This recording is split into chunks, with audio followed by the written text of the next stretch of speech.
Our shipping container house is about 640 square feet, give or take. And one of the biggest issues that we have and have ran into is lack of storage. It's a tiny home, a larger tiny home nonetheless, but we still have a really big problem with storage. And most specifically, our problem is just cabinet space. We've downsized a lot and we've gotten pretty creative with the way that we handle our whole storage situation, but there's always room for improvement, and that's what this video is all about. Baby, don't you understand that we only get one life? I wanna make it count, honey. Come on now and take my hand. Being that this is a tiny house, we have to use every little bit of space that we have possible. With that, we built our laundry room and our bathroom together as one room, essentially. But while we finish the bathroom, we still need to add some cabinets and stuff around the laundry room. So that's what we're going to be working on today. And with being a tiny home and being a shipping container house, pretty much everything has to be custom built because nothing is like standard sizing. We're going to be building a cabinet around the washer and dryer. It's going to be pretty much the same thing as what we built around our refrigerator in the kitchen. And then we're also going to be putting a cabinet around the water heater to kind of hide it, with a countertop on top and then some more cabinets above where the counter is going to be. Big project. It's probably going to take a couple days, but definitely excited about it because we need the space. So let me kind of show you what we're currently working with. We have a laundry basket sitting on top of this. Don't worry, it's not an issue. It doesn't cause any damage, but obviously I'd like to fix the situation. We have one tiny little temporary shelf that we put in just to kind of hold some of our laundry stuff. And then we basically have no storage for blankets, towels, anything like that. All of those are in laundry baskets, just kind of scattered where we have space. The goal by the end of this is to be able to tuck these away, have a place for towels and blankets, have a place for dirty laundry. And then I don't know what we're gonna do about all of this right here, but we'll figure it out as we go. So what's first, honey bun? Get all the crap out of here.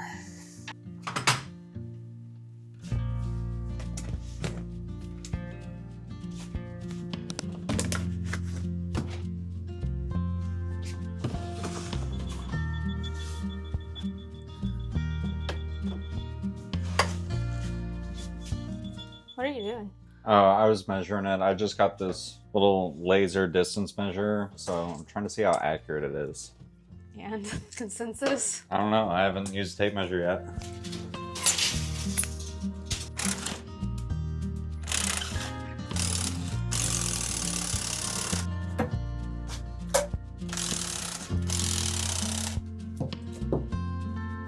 So the first thing we're going to do is go cut our piece of plywood that's going to go from floor to ceiling. We're going to have it come out 27 inches, so that'll be to about right here. That gives us a little bit behind the edge of this door frame right here. It's enough to keep the water heater covered, but most importantly, it leaves us enough room that if we ever have to pull the washer out, we don't have to disassemble the whole cabinet. We'll be able to pull it out, turn it, and then get it out of the room. The washer's pulled out a little bit, so keep that in mind, but it won't completely cover the side of the washer, but it'll only leave us about 2 inches of the washer sticking out. Once it is pushed back a little more, the washer is only going to come out to about right here, but our cabinet's going to stop back here. Hope that makes sense.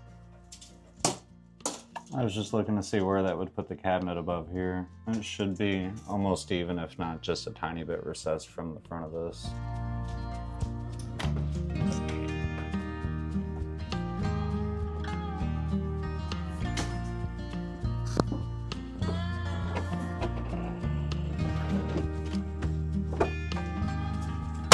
Can you grab the blue Eddie? Yeah, for sure. So this is actually our first sunny day in quite a while. We've had a lot of overcast and we're supposed to get crappy weather over the weekend. So we've been charging everything left and right, trying to charge all of our house batteries, any power banks that we have, just to kind of prepare. This one's at 100% and we figure we'll use him for the entire project so we're not pulling on anything in the house. This is Blue Eddie's new Elite 100. It's one of the smaller power banks, but it still packs a lot of power. So I'm definitely excited to see how far it can get us through this project, since we're gonna be using things like the table saw, the miter saw, and things like that just pull a really high load. It's got a 1024 watt-hour battery, so I think we should be able to get through the majority of the project, if not all of it, but let's see how it goes. Yep, fully charged. So let's see what happens.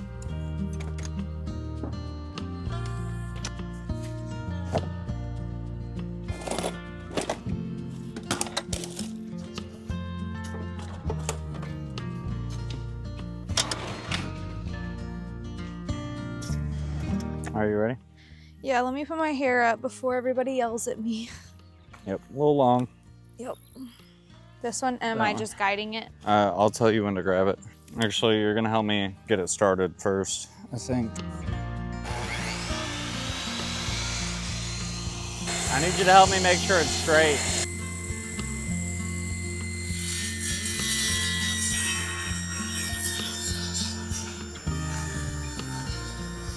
Well, the video didn't take, so that's unfortunate. Aw. Or we come crank this down. Crank it counterclockwise.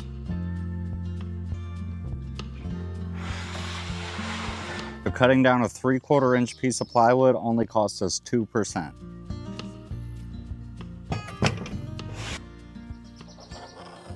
Another issue we constantly run into is not having any charged YOB batteries.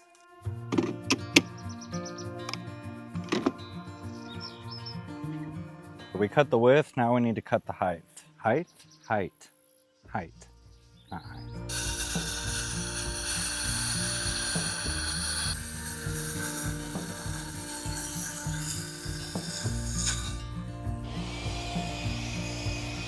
If I'm lucky, we're gonna take this in the house and it's gonna fit perfectly. Most likely gonna happen is we're gonna take it in the house, it's gonna be off by this much, we're gonna have to bring it back out, trim it just a tiny bit, and then bring it back in and hope it fits that time. Let's see which one it is.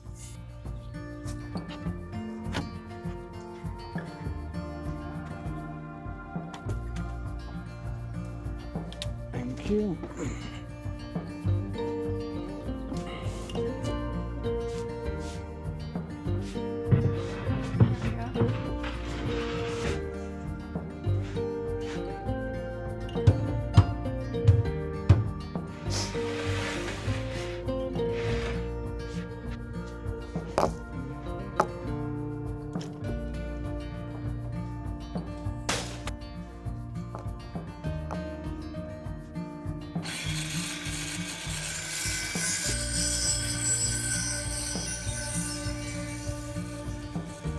What did you even cut?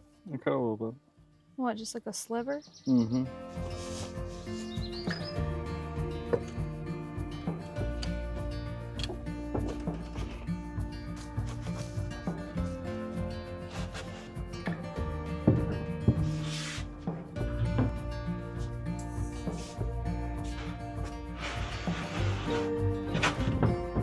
I think we can make that work.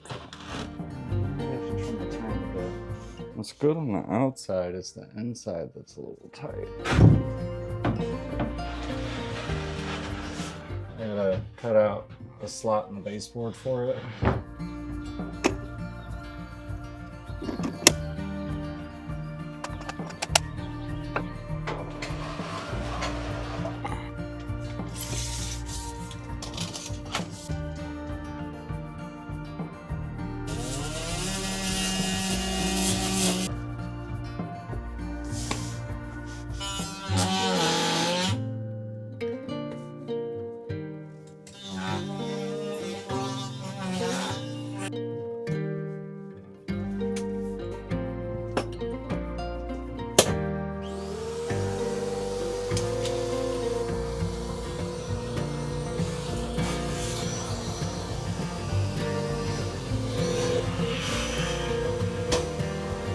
Now that I cut out a spot in the baseboards for this to slide into, I'm gonna double check the fit again.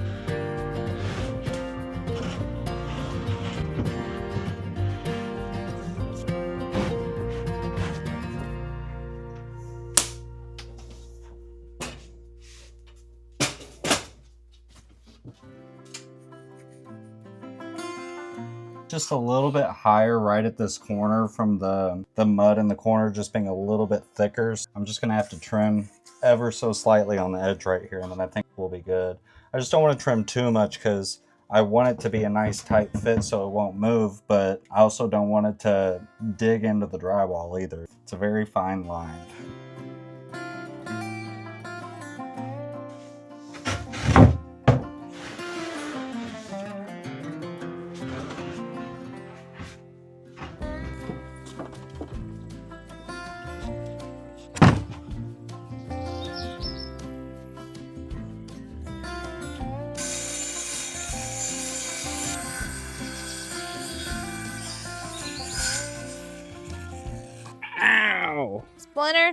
Yeah. No bueno. I got a splinter picking it up in my thumb.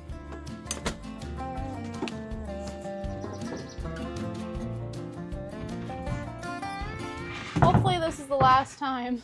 I hope so.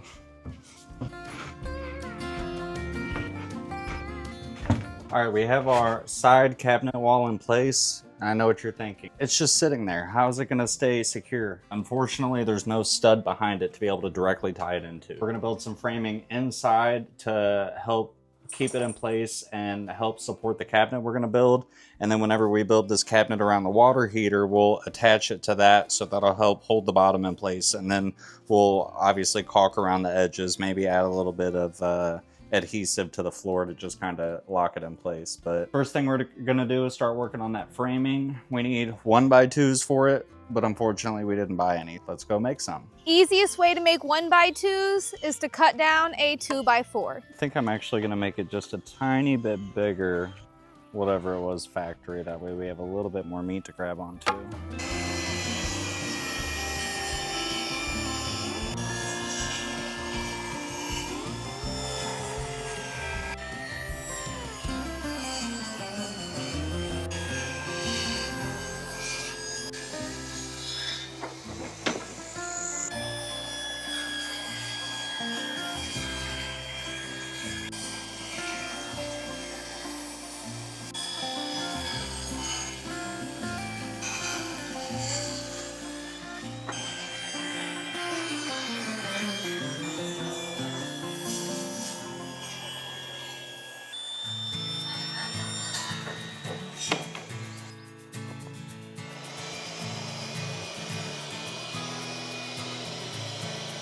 Now we're down to 74%, so we've ripped 4 1x2s out of a 2x4. We ripped our 3/4 inch plywood down. We've charged more Ryobi batteries than we've used. Now we're ready to use the miter saw, so let's go ahead and take it over there. We know we can run the table saw. Let's go see if it'll run the miter saw.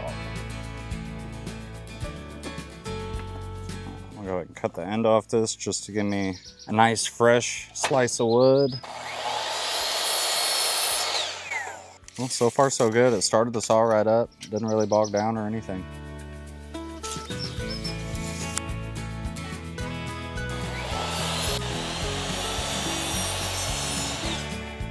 All right, now let's take a quick second to talk about today's sponsor, Bluetti, and their new Elite 100, which we're using to power this entire project. Like we said before, it has a 1,024 watt-hour capacity, an 1,800 watt output, and up to 3,600 watt surge output. As you can see, it's powered our saw behind us perfectly fine. It runs about 1,800-ish, I think 15 to 1,800 watts when it's running, but it does spike a lot higher than that whenever you first start up the saw, which is what that surge power is. So you can be confident knowing if you have any large draw power tools that you're trying to use, it can definitely handle it. Perfect for on-the-go jobs or working remote away from power where you need to build something and use a bunch of tools and you don't have access to power. It has 11 output ports, so you can use DC. You have plenty of ports to charge all your mobile devices, cell phone, camera batteries, drone, anything like that you may use. And then you also have your AC outlets over here. It's super quiet, which may not be a big deal whenever you're using loud tools like power saws, but if you're using it for other things, say like powering a CPAP while you're camping, you know that it's not going to keep you awake at night while it's giving you power. And it also has a 10-year lifespan, so you know it's going to last a long time. They're also great for tailgating, boating, anything like that. With how small and versatile they are, we love taking them on camping trips to power all of our electronics, run the coffee maker. We've even taken it on the boat with us to be able to make a margarita. As always, if you're interested in learning any more information, everything you need to know will be linked down in the description. And thanks again to Bluetti for sponsoring today's video. Now let's get back to work.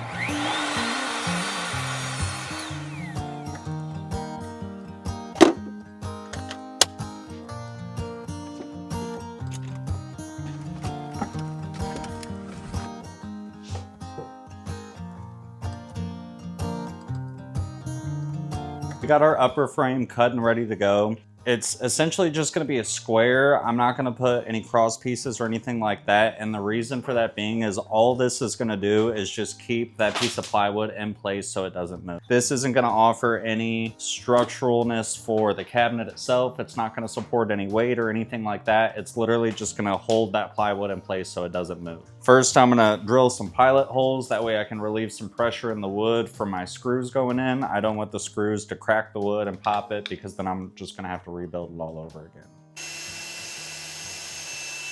If I only drill through the first piece of wood, then it's going to allow the screw to slip through it a little bit easier, but then it's really going to bite into this side, so it'll help clamp them together. You can see when I first came in, it actually pushed the wood apart a little bit. So what I'm going to do is tighten it down, and then I'm actually going to back it out. Let those two pieces of wood get nice and tight together, and then screw it back down again.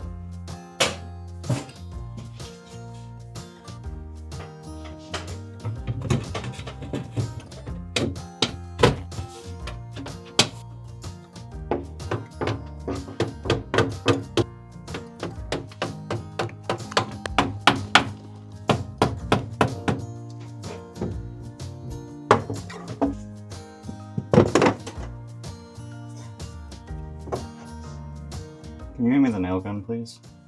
Yes.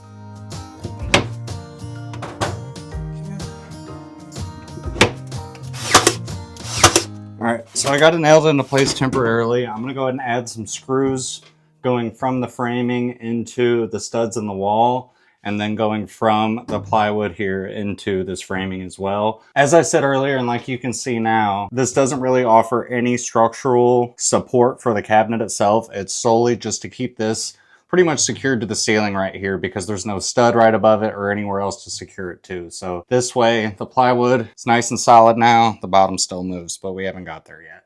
But the top is nice and solid now, so we'll add some screws and we'll be good. Another thing that I'm sure people are wondering that I just wanted to address really quick is how we're going to be able to disconnect the gas lines and the water line and all that without being able to directly get behind it, since we have to pull it out to get behind it. Well, this washer and dryer actually has a removable panel right here, and the gas line and the water lines and all that good stuff are accessible right behind it. So if we do ever have to pull it out, we can just pull this panel down, disconnect everything, and then we're able to pull it out all the way. And then the power wire is plenty long enough to be able to pull the whole thing out and then disconnect it, similar to a refrigerator. I'm sure people are also going to have the same question that I did, is it going to be properly ventilated? So do you want to touch on that really quick? Yes, every washer and dryer is going to be different. So if you decide to do this for yourself, you need to make sure you look up the specs for your washer and dryer and see what the clearances call for. I looked up our model specifically, and it requires 1 inch to 1.5 inches on all sides, top, and then behind it. We made sure we left plenty of room for it to be able to ventilate and stuff like that.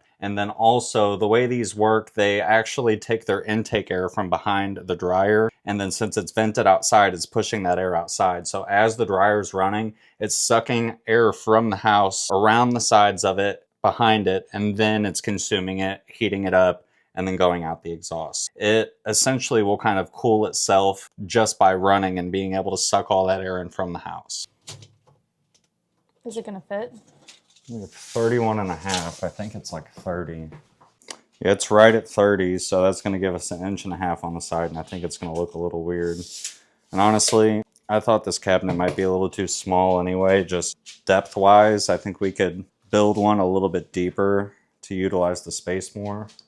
So it would really only come out to like right here. I don't feel like we're... Wait, where? Like right here? Like a foot, yeah. Oh. We'll do this cabinet and countertop, and then we're going to have to paint or stain or something. Yeah, I plan on staining it, but I was just going to... Basically what I was going to do is let you build them all. I know I'm dirty. Let you build them all, and then I was going to stain them at the very, very end and then put it all back together. We're getting there. Okay, what's next? The bottom frame that's going to support the shelf. Well, I guess I need to add all those screws first. Yeah. Well, are you just going to basically repeat that, but at the bottom? Yeah, and with one more crossbar. Gotcha. Do you see her? You just want to be involved. Oh, you're fine. Go lay down. It's okay. I got this. I got this. You're good. You had to talk to her. Now she's all nosy. You gonna hold my ladder?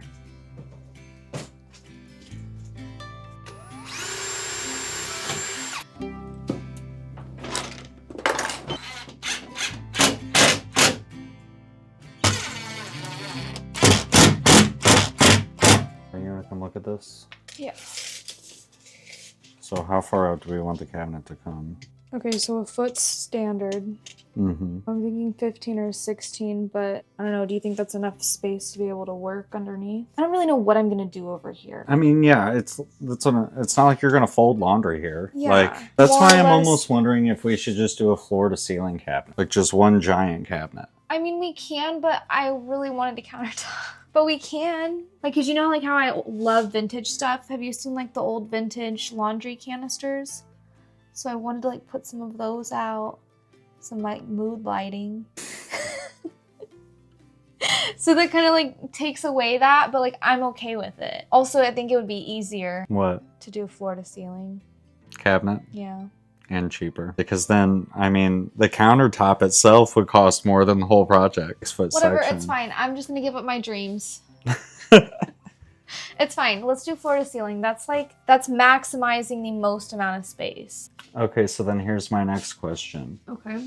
Are we gonna do just 2 giant doors? And if we do that, then... No. Okay, then what? I think we should do 2 cabinets. I think we should cut it off here. This be its own Okay, so let me separate tell you, cabinet. inside of it, this is still essentially going to be a shelf right above the water heater. I'm just making it removable to be able to access. So it's like, it's going to be framing around and then a piece of plywood's just going to sit on Sit top. on it, So yeah. then we can lift it up and pull it out to be able to access the water heater. And then... Okay, well then I think that answers your question right there. Now, what I'm kind of getting at is what about the front? Okay, I don't want to see the water heater every single time I open the cabinet. So I think it should be 2 separate Okay, so cabinets. then- So you make it removable in here. It's still going to essentially be one big cabinet face. We'll have 2 cabinet doors, 2 long cabinet doors ending right here. Yeah. And then 2 doors just for the water heater on the bottom. Yep. 2 little doors, 2 from here to ceiling doors. Yes. If you haven't picked up yet, we have to go to Home Depot either way tonight. We were trying to avoid it, but we're out of long screws and we're out of a few more things. So we're just gonna make a big Home Depot trip. Guys, it's important to know that we're only 2 people. Actually, we're really only Cody, so things take a little longer. Also, it's one thing whenever you have like blueprints to go off of, and it's another thing when you have to look at something, build it in your head, and then try and build it in real life and hope that those 2 things equal out the same. I always think Cody looks irritated, but he doesn't. What is that, babe? I'm just thinking. It's his thinking face.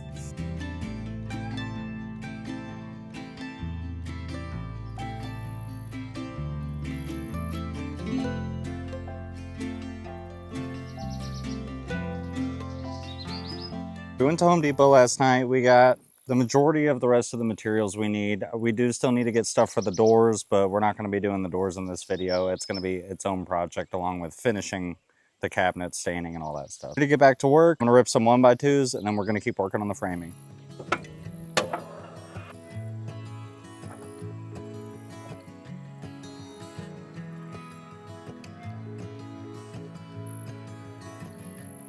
To flashback to the Blue Eddy, it's still at 67%. We have not charged it at all.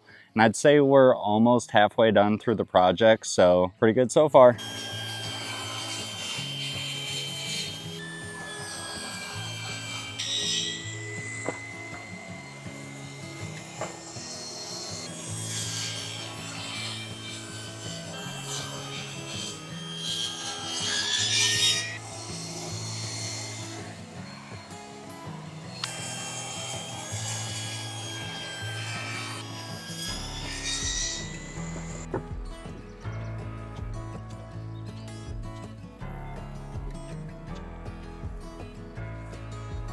All right, we're at 62.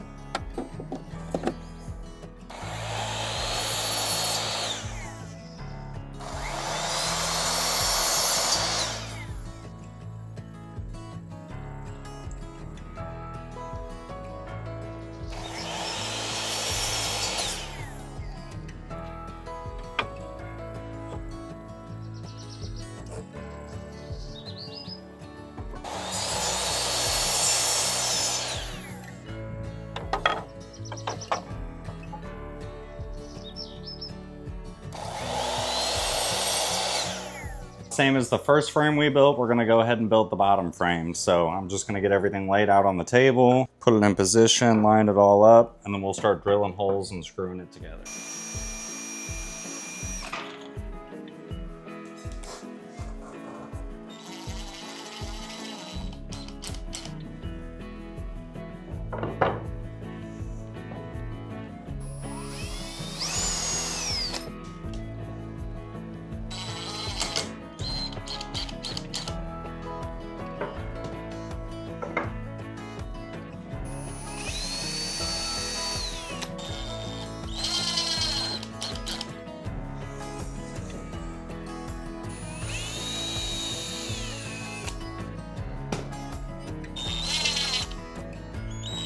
All right, now I'm gonna go cut one more piece and we're gonna throw it in the middle just for some extra support.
All right, so all the framework is finished. Now we're gonna work on cutting our main shelf, essentially the floor of that top cabinet above the washer and dryer. You all right over there? I lost my balance. We're good. All right, so I pretty much got it laid out already. We're gonna mark our line and then get ready to cut it. Yep. Wow, do we actually have the world's first perfectly straight piece of plywood? All right, you just wanna hold it out here. Whatever you need.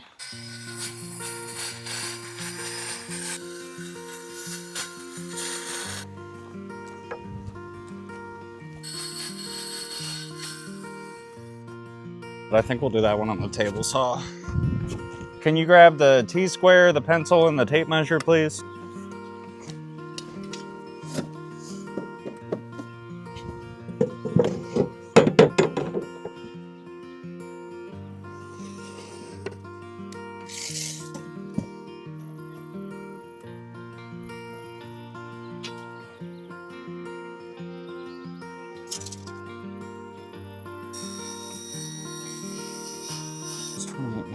Okay, so now I just gotta make one more measurement for a bracket I had to add in so that way I can make a little cutout in the shelf for it.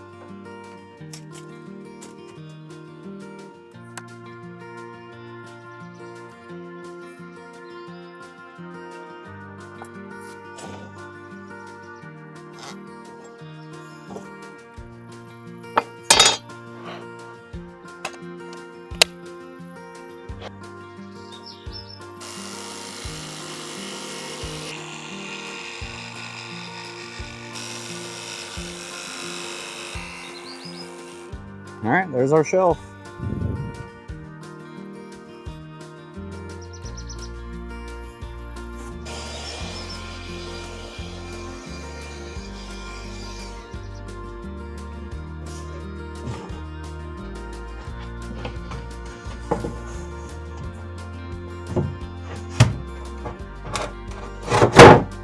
Don't worry, it's gonna have a face. It's not gonna look like this.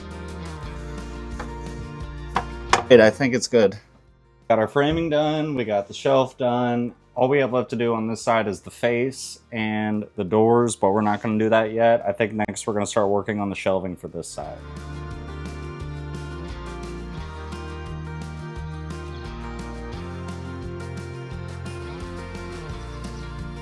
first step in this process is we're gonna make one more set of 1x2s. But yeah, whenever they first cut the 1x2s, the wood is usually still wet, so then it ends up warping and everything. If you buy it as a 2x4 and make your own, then you can essentially get the premium choice 1x2s for the cost of a 2x4. So it's a lot cheaper. You can make multiples of them for the cost of a 2x4. So it's a lot cheaper. You get a little bit better wood. Just takes a tiny bit longer.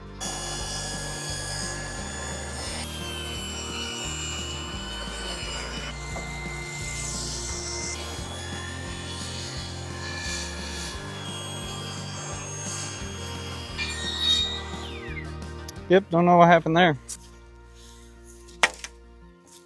Are these ones thicker? Yep. Okay. Well, I mean, stronger, I guess. yep.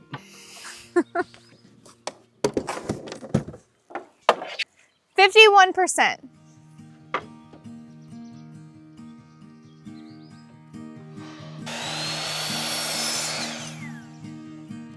I'm gonna check these really quick.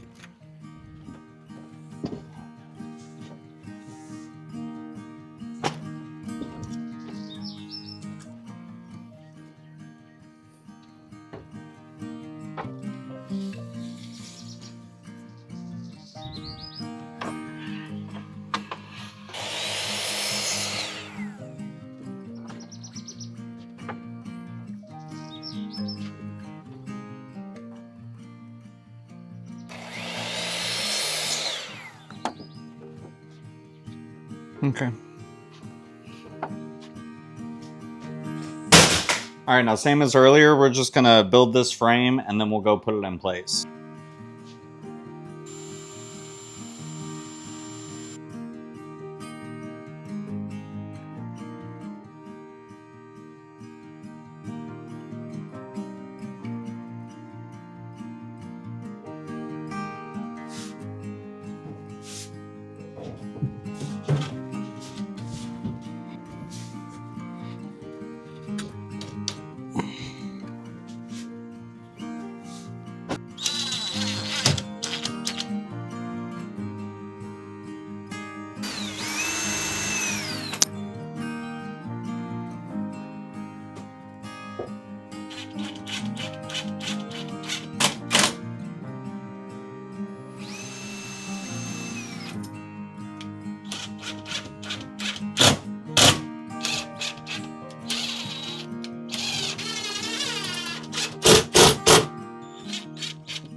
All right, so we got our front framing installed. This is essentially just gonna be here for the front face of the cabinet to have something to be able to grab onto whenever we install it. For our actual shelving, obviously this one's too small, but we're gonna take 1x2s and attach it into the plywood going crossways like this, and then our shelf is actually gonna sit on top of that. Now, for this side, it's a little bit different. As y'all know, this is a pocket door right here, so we don't have traditional framing on the inside of this wall. There's just kind of little furring strips that give a little bit of strength to the door frame itself. Pocket doors are notoriously just flimsy. That's just how they're built, essentially. For this side, we put furring strips in. These attach into all those horizontal panels that are behind the wall and give us something to be able to put this on top of, since we don't have traditional studs inside to be able to attach this to. For this side, we're going to be attaching it to the furring strips, and that's what the shelf's going to sit on this side. The front face is done. Now I just have to screw this one in a little bit more the rest of the way, and then we can start cutting these strips and putting them on so we can put the shelving in. One last thing I just wanted to note. I made sure these go all the way from floor to ceiling, so as you can see down here, it's sitting on the floor, and same thing with this back one. I had to kind of wedge it in there. We didn't film it. It was kind of a pain, but that's actually sitting on the floor, and then I attached it to the wall. The reason I did that is because I don't want the shelving to essentially bend this wall from all the weight of the shelving and everything. I wanted to put the weight on the floor so that way this wall stays nice and straight.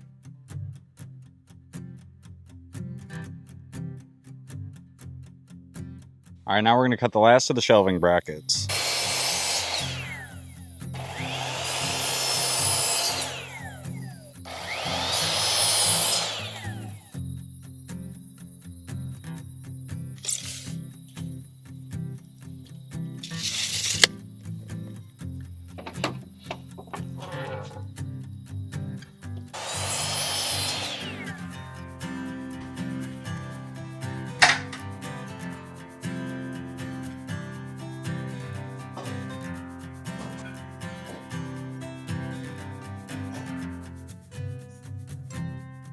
So all of the structural part of the built-in cabinets for our bathroom laundry combo, that was a mouthful. That's a mouthful, isn't it? Bathroom laundry combo. All of the structural components of our built-ins for our bathroom and laundry combo.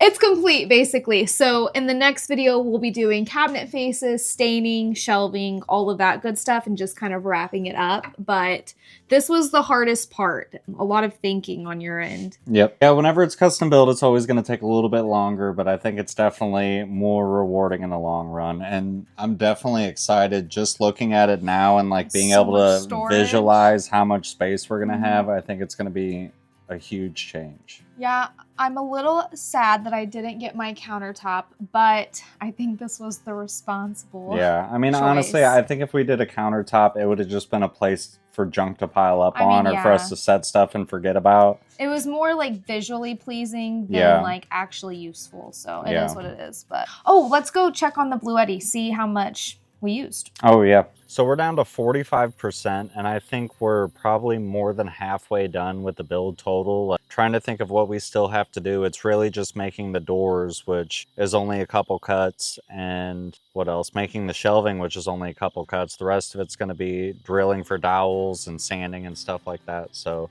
I think we should still be able to get the majority, if not all of this project finished just on this one battery itself. It's just crazy how much we actually got done for how small this thing is. Like, you would think it wouldn't last that long, but we still have half the battery left, so pretty crazy. But yeah, like we mentioned earlier, if you want to find out how to get your own or find out more information about it, make sure you look down in the description of this video. And thanks again to Bluetti for sponsoring the video. As always, we are so grateful for each and every one of you for watching. Please don't forget to like, comment, and subscribe. It helps us a ton. And we'll see you in the next one. Bye, guys. Bye.